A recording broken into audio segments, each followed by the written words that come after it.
बिस्मिल्लाहिर्रहमानिर्रहीम।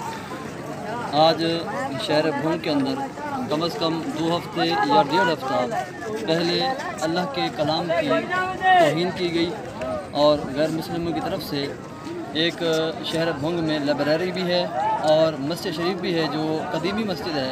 उसके अंदर जो है गैर मुस्लिमों की कुछ चंद नौजवानों ने कुरान की बेहुरमती की, पेशाब भी किया, पखाना भी किया माज़अल्लाह। और आज ये सारे मुसलमान सरापा एहतजाज हैं और ये मुतालबा है इनका कि जिन्होंने ये गुस्ताखी की है, जिन्होंने ये तौहीन की है, और ये सिर्फ कुरान की तौहीन नहीं बल्कि ये तौहीन अल्लाह की भी है और रसूलुल्लाह की भी है। क्योंकि इसलिए कि कुरान जो है वो आका अलैहिस्सलाम के दिल अक़दस पर नाज़िल हुआ। ये कुरान गवाह है। फ़इन्नहु नज़्ज़लहु अला क़ल्बिक।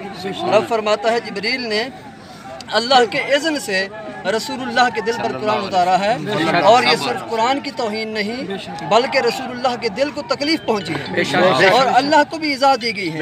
और रब्बे ज़ुल जलाल फरमाता है जिसने अल्लाह को इज़ा दी है, जिसने रसूलुल्लाह की इज़ा दी है, उस पर दुनिया में भी लानत है, आखिरत में भी लानत है और उसके लिए अज़ाब मुहीन तैयार किया हुआ है रब ने।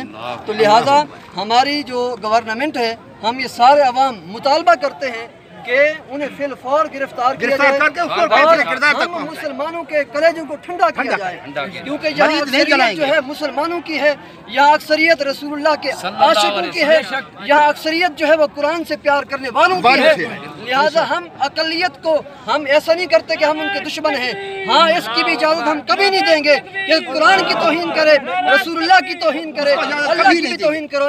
हम इसकी इजाज़त कभी नहीं देंगे और हम कभी बर्दाश्त नहीं करेंगे। हम अपने ये सारे जितने भी हुजूर के आशिक हाजिर हैं, ये तमन्ना करके आए हैं, हम उस वक्त तक वापस नहीं जाएंगे जब तक उनके खिलाफ एफआईआर नहीं हो जाती और जब तक उनको काटा नहीं जाता और उनको गिरफ्तार नहीं किया जाता।